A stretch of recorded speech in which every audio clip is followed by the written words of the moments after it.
Episode 8 of Solfawn. The birds had no business circling that long. Apple noticed them before he said anything.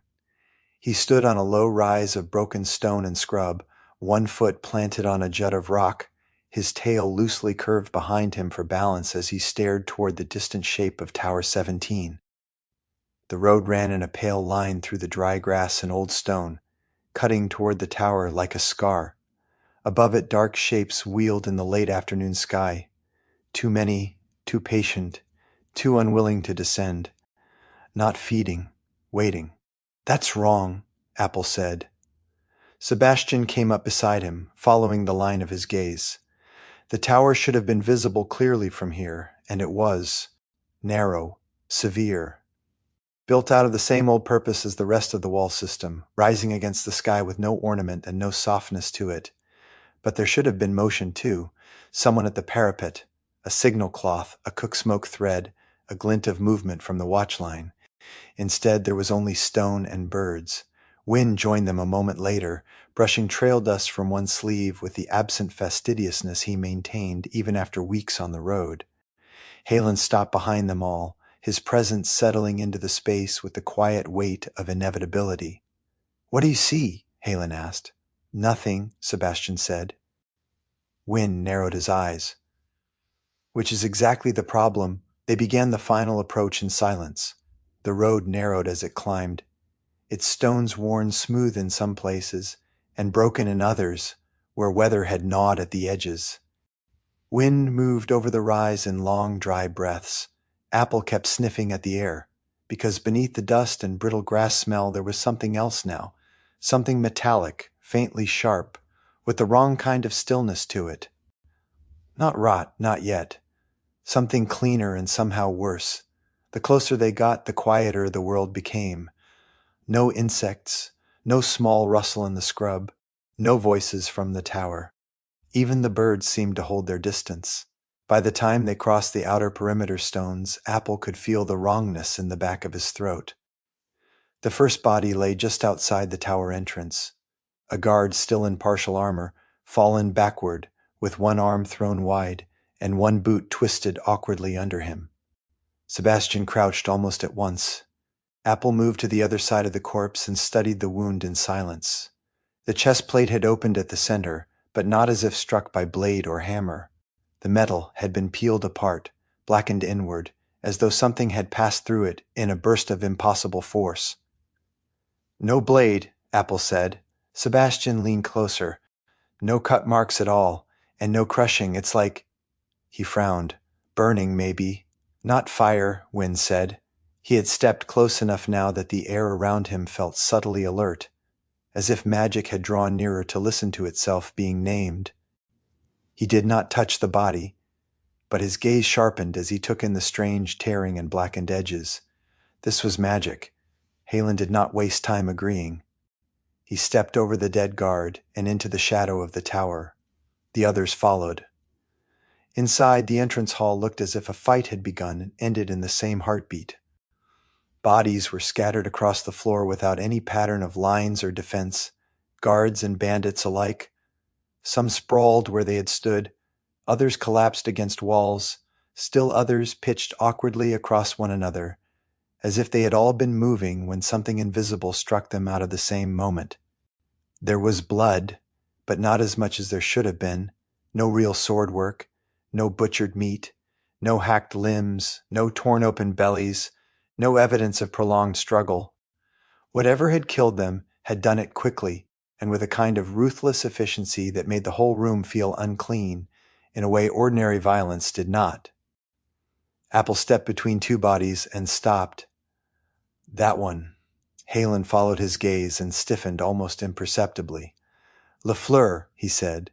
"Bandit King, if one were being more generous than he deserved." Sebastian recognized the name immediately. The halfling from the wagon, his boss. Apple barely heard either of them. His attention had already locked onto Lafleur's hand. There, on one finger stained with road dirt and drying blood, gleamed a Semaya tail ring. His breath caught. Not because the ring was his father's, it was not. Karuma's ring already hung against his chest on its cord. But this was Samaya work, temple work, something taken from one of his dead and carried out into the world by filth who would never understand what they'd stolen. For a fraction of a second, he simply stared at it. Then the world narrowed. He moved before anyone could stop him. The dagger flashed down in one fast arc. Bone gave with a wet cracking pop, and Lafleur's finger came free into Apple's hand. The sound rang small and intimate in the silence of the chamber. Sebastian flinched. Wynn's brows rose slightly. Halen inhaled as if about to intervene. Apple stripped the ring from the severed finger with shaking hands.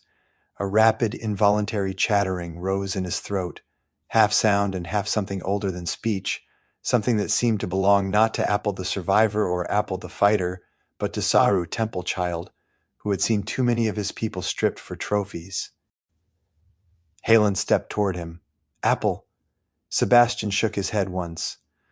Let him. Halen stopped.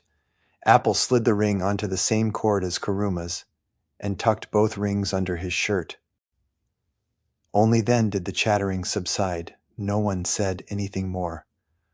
The scream came from deeper in the tower, a woman's voice, sharp, human, desperate, and very much alive. All four of them moved at once. The corridor beyond the main hall narrowed quickly, its stone passage colder and darker than the chamber they had entered through. More bodies lay there as they ran. One bandit crumpled against the wall with both hands fused black at the wrists. Another guard collapsed face first with his back arched in a posture of instantaneous death. Wynn slowed just enough to look closely at one body, then another. This wasn't a fight, he said, almost to himself. What was it then? Sebastian asked.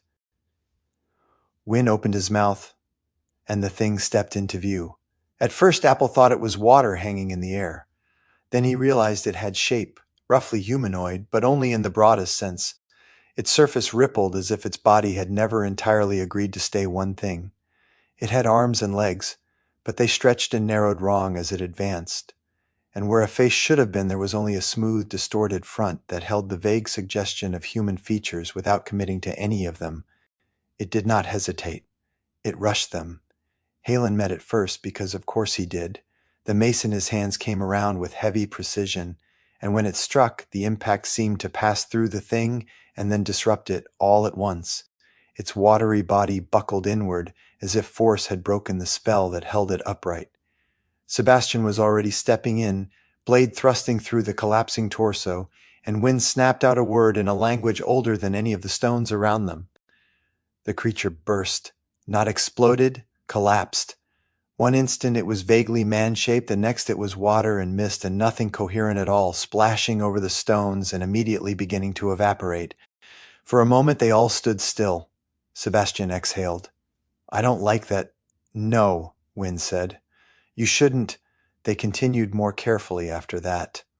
The corridor opened into another chamber with more dead men and the same ugly signs of magical killing. At the far end stood a reinforced door with a lock plate older and more elaborate than anything else they had yet seen in the tower. Apple took one look and stepped forward. I can open it. Halen's reply came immediately. Wait. But waiting had never been Apple's strongest discipline, especially when something mechanical or intricate set itself in front of him like a challenge. He was already kneeling, tools in hand, studying the tumblers and channels with the focused absorption that erased the rest of the world. The lock was clever, too clever for a simple tower storeroom. It had layers to it and hidden depth. Apple felt the shape of it almost instantly, the way one could feel a puzzle before solving it. He leaned in further. Then the door answered. Lightning erupted from the mechanism in a blinding, cracking burst. The corridor filled with white light and the violent smell of scorched air. The force slammed into Halen as he stepped forward to pull Apple back, most of it breaking against the Emberkin's body in a flare of white-gold radiance. Sebastian staggered backward, catching himself against the wall. Wynn hissed a curse and threw up one arm too late to block more than the aftershock. Apple, by sheer luck of size and position, escaped the worst of it. He blinked against the afterimage and stared at Halen, whose shoulders smoked faintly. Sorry, Apple said. Halen exhaled once through his nose. Next time we check for magic. Apple lowered his tools. Yes. Sebastian shoved the door with one shoulder. It resisted at first, then gave with a harsh scrape of old wood over stone. Move. Beyond lay a descending passage. The air changed at once. Colder, older. The stone underfoot no longer matched the tower above. It was smoother in some places, rougher in others, but the difference was not just wear. And here before the tower had ever been built atop it. Apple felt that instantly. This is older, he said. The tower was built over it. Wynne nodded. Yes. They had only gone a little way down before another of the water creatures came at them.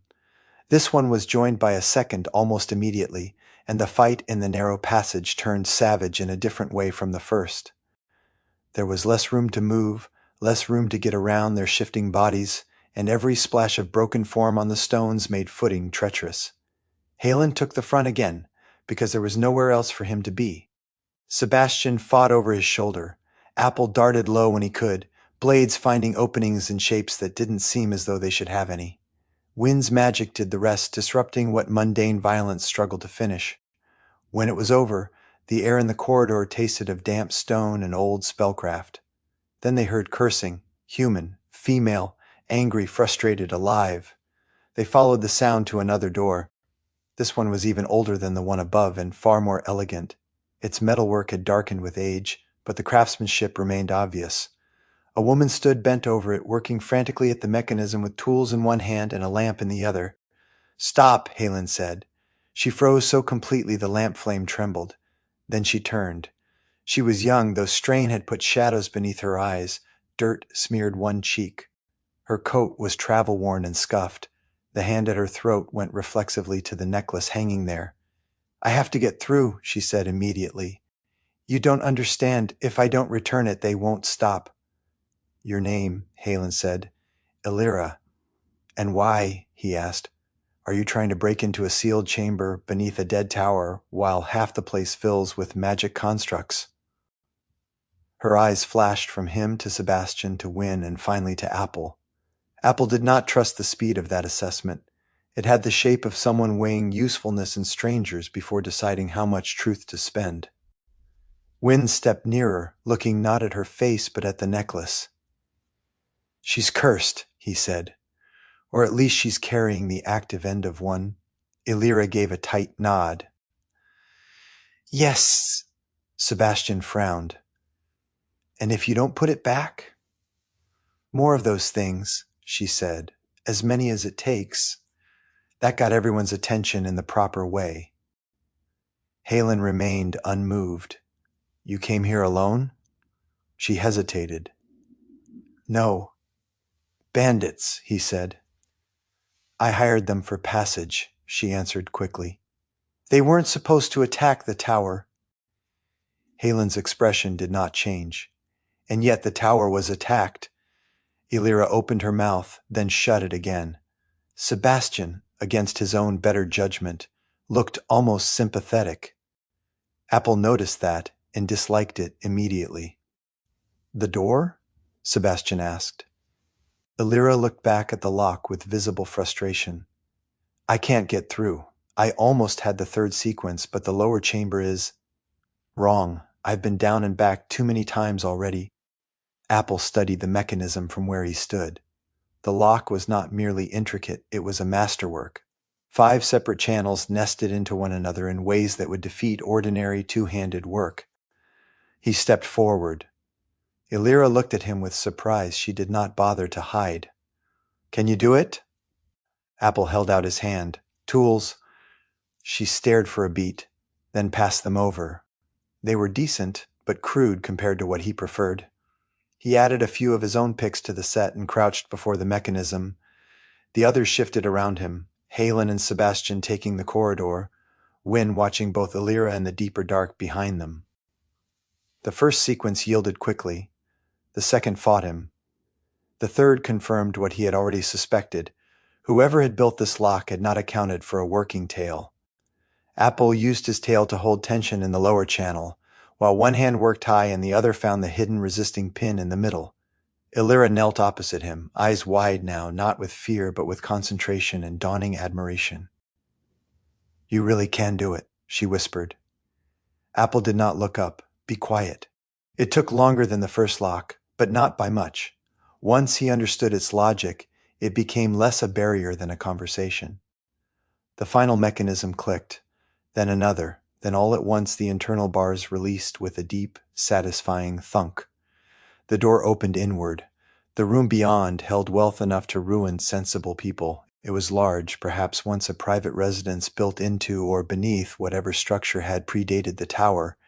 Bed, desk, bookshelves, tables, rugs gone dim with age, all arranged as if the occupant had stepped out for a moment and simply forgotten to return for several generations. Yet what drew the eye were not the furnishings. It was the magic. Weapons hung on the walls, rings, necklaces, wands, crystals, scrolls, books, peculiar metal devices, bottles sealed with old wax, carved staves, and more glittering things than Apple could process at once filled the room. Each held some charge of power, some hummed faintly, others seemed to swallow light. The air itself felt thick with enchantment layered over enchantment. Apple saw the basket of gemstones almost immediately. Of course he did. It sat on a side table near one of the desks, overflowing with loose stones in every color he had ever loved to hold, study, and set. He took a step. Halen's hand landed on his shoulder like a gate dropping shut. "No." Apple twisted slightly. "I wasn't going to—" "Yes," Halen said. Illyra had rushed ahead now, clutching a weathered journal she carried like scripture. Wynne put out an arm to stop the others from following too closely. "Wait." The necklace at Illyra's throat had begun to glow, not brightly, but with enough force that a shape started forming in the air just above it. A small sphere of liquid light, trembling, gathering itself into the first suggestion of one of those hateful water things. Illyra found the place she wanted at once, a specific desk, a precise location among notes, stands, and empty marks where other objects had once rested. She unclasped the necklace and laid it down. The forming sphere vanished instantly. The pressure in the room eased. No one moved for a moment after that. Then Halen said, "Explain." Illyra remained standing by the desk. One hand braced against it as if her knees might otherwise give out. When she spoke again, the words came with the flatness of old grief worn smooth by retelling. "It was my father's tower once. Not this one, Tower 15. He served there when he was young. He and 4 others found the passage below by accident. They thought they'd discovered a sealed storage vault." She looked around the room. Instead, they found this. Her hand hovered over the desk, not touching anything.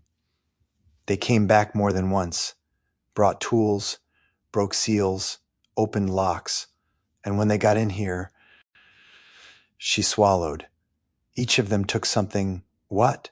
Wynne asked. "A ring, the necklace, gloves, slippers, an ornate dagger. What did they do?" Sebastian said.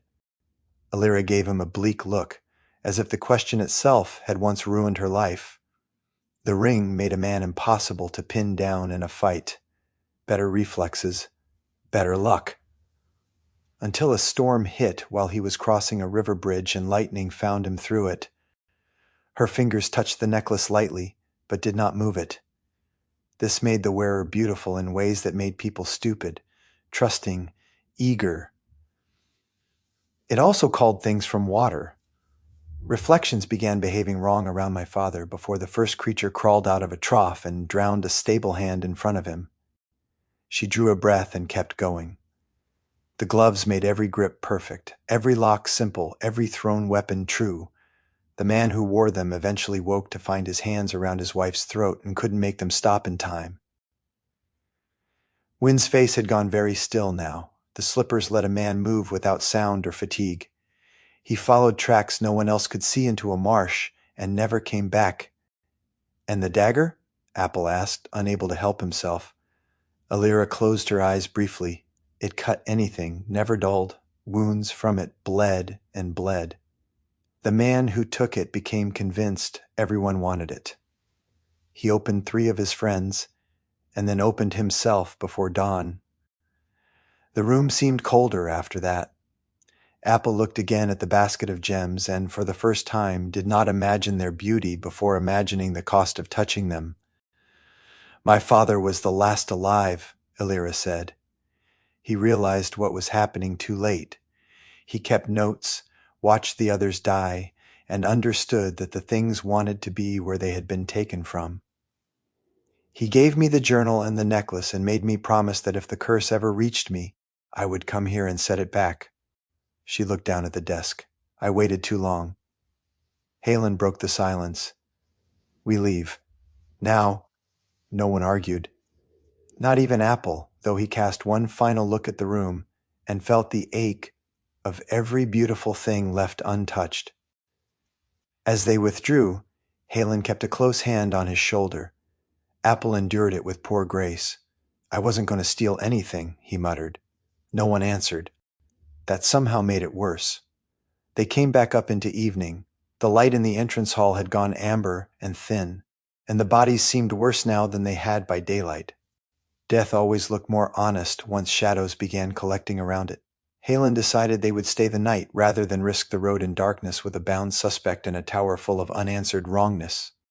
Illyra protested weakly that she was not a bandit.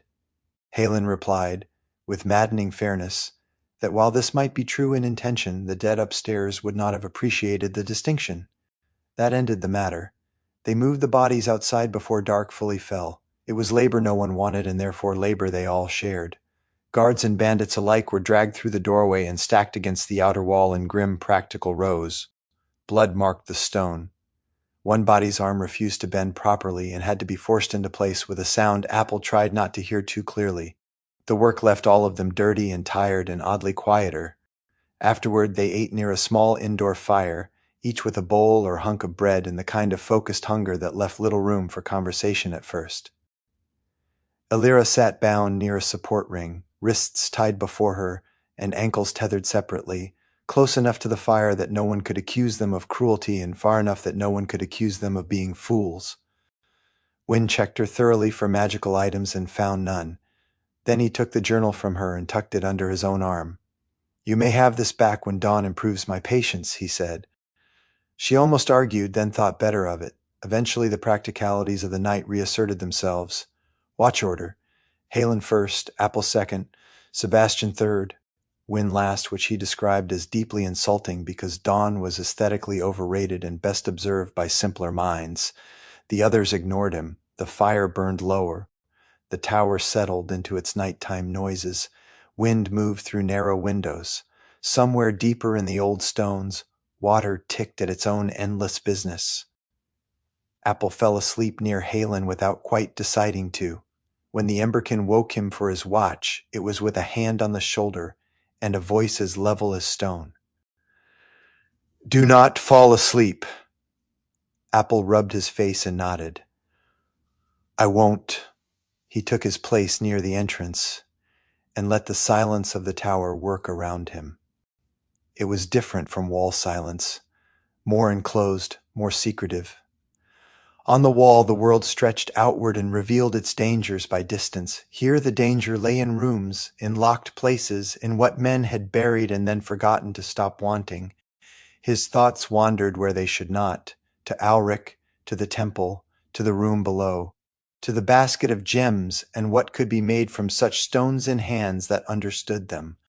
A new temple, perhaps. Not Rue. Nothing could be Rue, but something that remembered. He glanced back at Halen's sleeping form, feeling the low, steady warmth the Emberkin gave off even in rest. Maybe, he thought, no one would notice if one stone were missing. Then he remembered Illyra's story. The gloves, the dagger, hands that ceased belonging to the body that wore them. He looked again toward the darkness below. "Not worth it," he muttered. When his watch ended, he crossed to Sebastian and nudged him awake. "Your turn." Sebastian blinked up, dazed for a second. "Already?" "Yes. Don't fall asleep," Apple said. Then he curled back down near Halen, close enough to steal warmth and too tired to care whether that meant anything. As sleep crept back toward him, he heard voices, Sebastian and Illyra. At first it was only her asking if he could loosen the rope a little because her circulation was failing. He heard Sebastian hesitate, then give in just enough to be kind without being reckless. Then the tone changed. Alira's voice softened. There was flattery in it, the sort even Apple could recognize without understanding why it worked so well on humans. Sebastian answered in a lower, more uncertain register. Their voices drifted closer. The words became indistinct. Then came the unmistakable sound of kissing. Apple's ears twitched once. He did not open his eyes. Sebastian had not called for help. The room was warm. Halen slept. The tower seemed quiet. Apple let sleep take him. Morning broke in pale gold through the slit windows. Wynne woke first and knew at once something was wrong. Sebastian had not woken him for the final watch. Alira's ropes lay empty on the floor. Sebastian himself sat up in confusion with his shirt half open and his trousers unlaced enough to make the situation immediately, painfully obvious even before memory refused to answer him. "What happened?" he asked. No one gave him the dignity of pretending not to know what that question meant. Wynne crouched near the abandoned rope and closed his eyes briefly. "There is enchantment residue," he said. "Recent suggestion, most likely. Well done, really. Nasty in a very pedestrian way." Halen's anger came on like pressure. "You let her go." Sebastian got to his feet. "I don't remember." "No," Wynne said. "That is generally how such things are designed." Before the argument could sharpen any further, Apple pointed suddenly at Wynne's forehead. "The marks." They all went still. The countdown sigils were gone.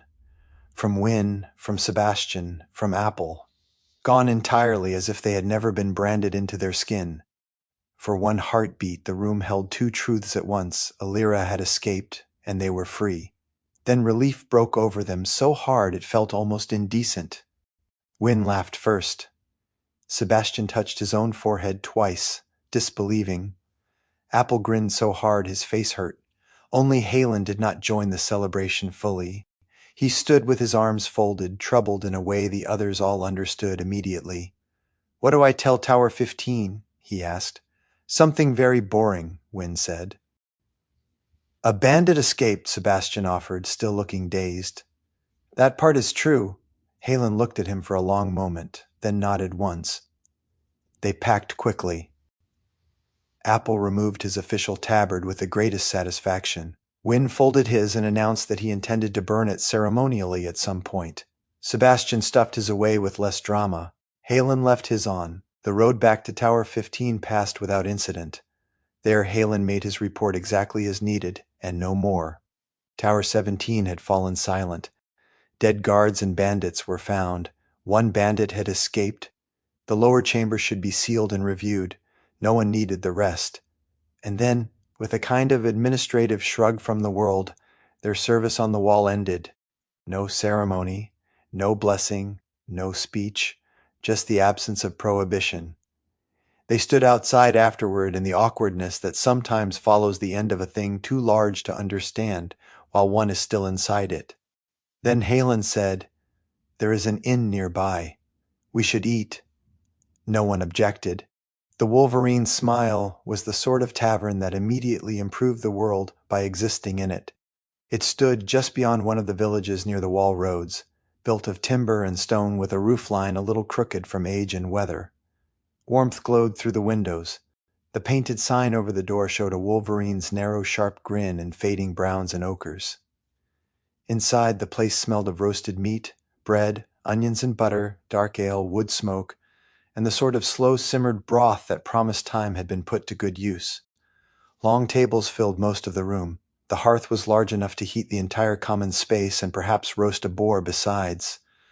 Lantern light caught on mugs and knives and the shine of table-worn wood. The proprietors, Bjorn and Anne, received them with the ease of people who had seen every kind of traveler and judged all of them by whether they paid and whether they bled on the floor. The food was excellent. The ale was, as promised, mediocre. Sebastian asked about the name once the first edge of hunger had passed. Bjorn grinned. "Means good luck?" Anne, carrying a tray past them, added. "Or stubborn survival. Depends who tells it."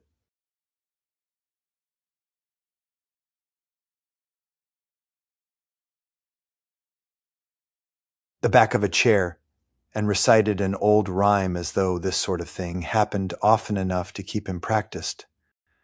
Smile of the wolverine, sharp in the snow, luck for the road and the hand on the bow, teeth for the darkness, fire for the night, laugh when it finds you and leave with the light. Wynne approved instantly. That is terrible, he said. I love it. They ate, they drank, and, because no chains held them now except the ones they chose, they finally spoke plainly of what they wanted. Apple said he wanted to explore, to find lost places, hidden things, ruins, temples, anything the world had forgotten but not finished with. He said it with an excitement that made him look younger and older at once. Sebastian said he wanted to become better at what he did. Better at fighting, better at facing monsters, better at being useful in a way that no house or father could claim to own. Wynne wanted knowledge, real magical knowledge, not the stale crumbs of academy fools, or the self-important theories of men who feared whatever they could not file and lock away. He wanted secrets with teeth in them. And Halen sat with both hands around his mug and said, I want us to do good. Wynne made a faint face. Sebastian did not. Apple only watched. Halen went on, to help those who need help, to save those who can be saved, to protect those who cannot stand alone. It was Apple who broke the solemnity. So, he said, you want us to be heroes? Halen met his eyes. Yes, Apple grinned. Then we should be called Halen's heroes. He expected at least Wynne to laugh. Instead, there was a pause. Then Wynne smiled slowly. Sebastian raised his mug first. It's awful, Wynne said. So naturally, I support it. Halen did not object. That was enough. Apple lifted his own mug high. To Halen's heroes. The others joined him. They drank. Then Sebastian looked at Wynne. Where do heroes go first? Wynne had been waiting for that question.